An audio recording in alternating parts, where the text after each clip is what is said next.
आगे बढ़ते हैं और अब बात कर लेते हैं आज के बाजार की। आज बाजार में गिरावट के साथ कारोबार होता नजर आया। निफ्टी करीब 41 अंक गिरकर 24,812 के लेवल पर क्लोज हुआ।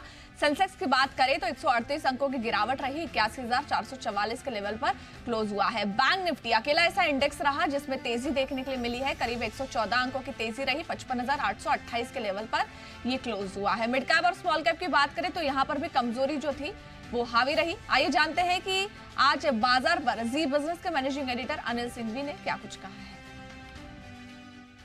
भारतीय बाजारों के लिए आज मिला जुला और हल्की कमजोरी वाला ट्रेडिंग सेशन रहा। अब इस कमजोरी के पीछे जो ज्यादा कारण थे वो बाहर के ही थे, यानी कि ईरान और इजराइल के बीच चल रहे युद्ध को लेकर।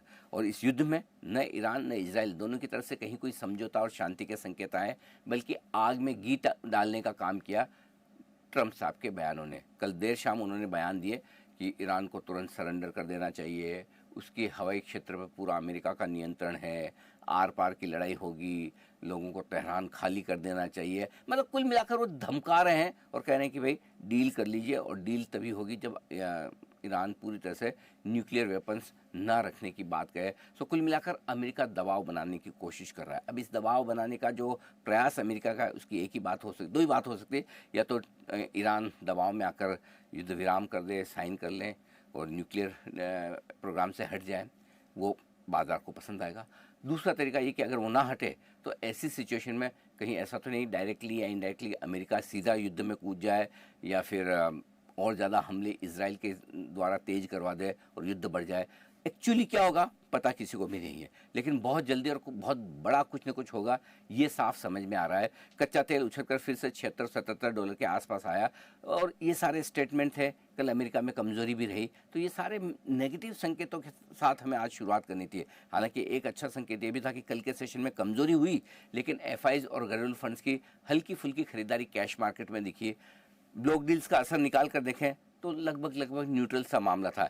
ऐसे में हमने शांत शुरुआत होते देखी और शांत शुरुआत के बाद पूरे 200 पॉइंट की रेंज में दिन भर निफ्टी ने कारोबार किया। ऊपर में 24,950 और नीचे में 24,750। बंद होते होते हल्के लाल निशान में 24,800 के ऊपर बंद होने में हम कामयाब रहे। बैंक निफ्टी का जहाँ तक सवाल है, ये एकमात्र इंडेक्स ऐसा था जो आज रहा हरे निशान में। नीचे में 55,500 के आसपास सपोर्ट और ऊपर में 55,900 के आसपास रुकावट। 100-125 पॉइंट की मजबूती के साथ फाइनली हरे निशान में बंद होने में रहा कामयाब। सेंसेक्स में रहा नुकसान 125 पॉइंट का।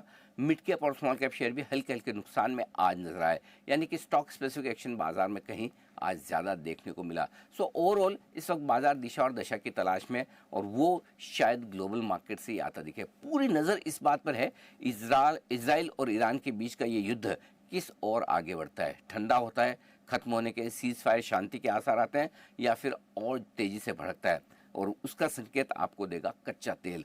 और जब तक इस पर क्लैरिटी ना हो, बाजार वही रेंज बाउंड रहेंगे। नीचे में 24,500 के आसपास सपोर्ट आ जाता है, ऊपर में 25,100 के आसपास रुकावट आती दिखती है। और आज भी वैसे ही मिला जुला एकदम आप कह सकते हैं कि सधा हुआ शांति वाला ट्रेडिंग सेशन देखने को मिला, जिसमें सीमित दायरे में उतार चढ़ाव के बीच हल्के लाल निशान में रहा कारोबार। तो अब बाजार में सेक्टर वाइज कैसा रहा कामकाज, समझ लेते हैं प्रियंका आनंद से। आज मार्केट में इनफैक्ट थोड़ा सा बेंचमार्क्स पे तो प्रेशर था, बट कई सारे स्टैंड आउट गेनर्स थे। पहले बेंचमार्क्स की बात कर लेते हैं। निफ्टी में लगभग 0.13% की, लगभग 30 पॉइंट्स की फ्लैट टू नेगेटिव एक कारोबार देखने को मिला। 24,800 के पास के ऊपर बंद होने में कामयाब रहा।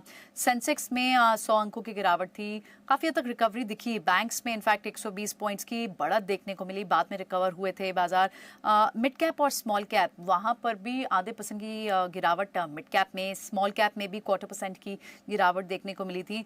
आज ऑटो, बैंक्स में सेलेक्टिव बैंक्स, वहाँ बढ़त थी। ऑटो टॉप गियर में थे, लेकिन on the flip side losing जो सेक्टर थे, बहुत हद तक एक रेंज बाउंड ट्रेड था कई सारे सेक्टर्स के लिए, जिसमें media, IT, metal, PSE space जो थे वो सबसे ज़्यादा लूजिंग सेक्टर्स थे।